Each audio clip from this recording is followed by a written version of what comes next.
Saudara, hari ini Selasa, 23 Mei 2023. Hari kelima setelah kita memperingati kenaikan Tuhan Yesus Kristus ke surga. 5 hari sebelum kita merayakan hari turunnya Roh Kudus, Pentakosta. Dalam Matius 28 ayat 18 sampai dengan 20, Tuhan Yesus bersabda, "Kepadaku telah diberikan segala kuasa di sorga dan di bumi. Karena itu pergilah, jadikanlah semua bangsa muridku, dan baptislah mereka dalam nama Bapa dan Anak dan Roh Kudus. Dan ajarlah mereka melakukan segala sesuatu yang telah kuperintahkan kepadamu. Dan ketahuilah, aku menyertai kamu senantiasa sampai kepada akhir zaman." Saudara, Yesus dari Nazaret telah bangkit dari antara orang mati. Ia dikaruniai segala kuasa di surga dan di bumi. Dia, Mesias yang menghamba, kini dikukuhkan sebagai Mesias yang meraja. Kepadaku telah diberikan segala kuasa atau otoritas di surga dan di bumi.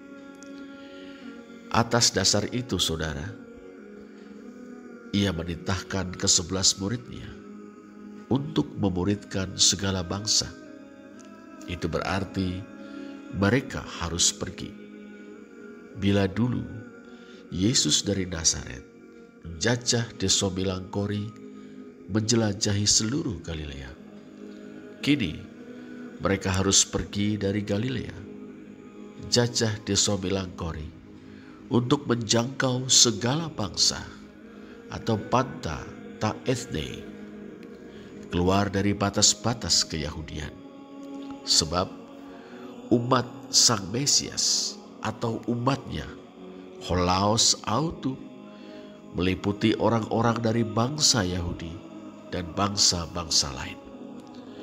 Mereka adalah orang-orang yang diselamatkannya dari dosa-dosa mereka.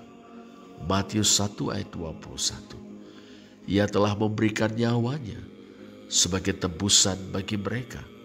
Matius 20 ayat 28. Ia telah mencurahkan darahnya agar dosa-dosa mereka diampuni dan mereka dilayakkan untuk menjadi umat dari suatu perjanjian yang baru.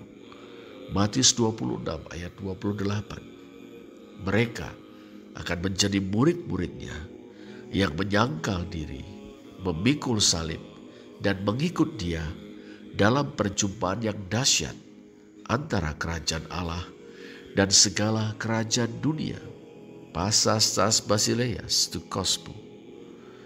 Matius 4 ayat 10. Lantas apa yang harus dilakukan oleh ke-11 murid kepada orang-orang dari segala bangsa? Bila mereka bersedia menjadi murid-murid Mesias Yesus, muridkanlah dengan membaptiskan dan mengajar mereka, kata Tuhan Yesus. Mattheus 1, baptizantes didascontes autus, muridkanlah dengan membaptiskan dan mengajar mereka. Perihal membaptiskan, saudara, kita membaca baptizantes autos esto onomatum patros, kaitu huiu, kaitu hagiu pneumatos. Terjemahan baru Lembaga Alkitab Indonesia menerjemahkannya, baptislah mereka dalam nama Bapa dan Anak dan Roh Kudus. Keberadaan kata depan eis memungkinkan kita untuk menerjemahkannya dengan membaptiskan mereka ke dalam nama Bapa dan Anak dan Roh Kudus. Ada beberapa pengamatan penting tentang hal ini, saudara. Frase nama Bapa dan Anak dan Roh Kudus atau toonoma, tu patros, kaitu huiou, kaitu hagiou pneumatos dalam teks Yunani. Kata yang diterjemahkan dengan nama adalah toonoma. Saudara, onoma merupakan bentuk tunggal. Bentuk jamaknya onomata. Jadi, nama bukan nama-nama. Padahal selanjutnya disebutkan Bapa dan Anak dan Roh Kudus. 3 sosok atau 3 entitas. Kehadiran definite article atau sanak penentu to di depan onoma menghasilkan bacaan yang berbunyi toonoma. Dengan konstruksi toonoma tu patros, kaitu huiou, kaitu hagiou pneumatos. Itu berarti satu nama dengan 3 sosok atau 3 entitas, yakni Bapa dan Anak dan Roh Kudus. Allah yang esa, yang dirujuk dengan sang nama atau toonoma, senantiasa berada bersama sebagai Bapa dan Anak dan Roh Kudus. Kelak pengakuan iman Nicea Konstantinopel dan pengakuan iman Athanasius menegaskan Allah yang esa, satu dalam hakikat, 3 dalam pribadi, Bapa dan Anak dan Roh Kudus.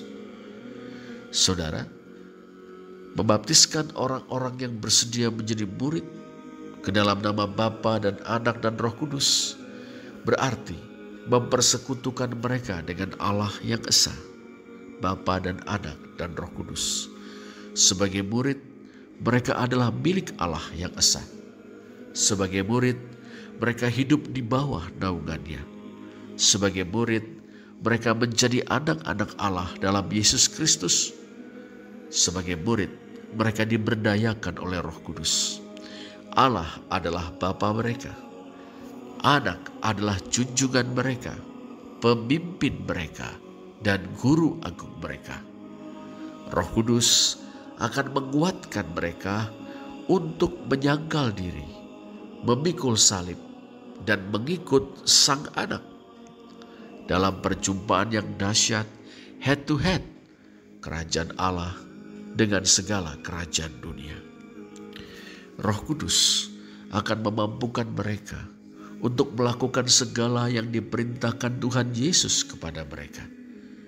Roh Kudus akan memberdayakan mereka untuk menyatakan kemenangan dan otoritas atau kuasa Mesias Yesus atas iblis dan setan-setan yang bekerja di balik lembaga-lembaga kekuasaan dan para penguasa yang menindas. Roh Kudus akan memberdayakan mereka dalam memberitakan Injil atau kabar baik kepada kaum miskin, membebaskan orang-orang yang terhisap dan tertindas, dan merangkul orang-orang yang terpinggirkan. Pendeknya, Roh Kudus akan menghadirkan penyertaan Tuhan Yesus dalam kehidupan murid-muridnya. Betapa indah, betapa mulia, betapa agungnya. Terpujilah Allah. Amin.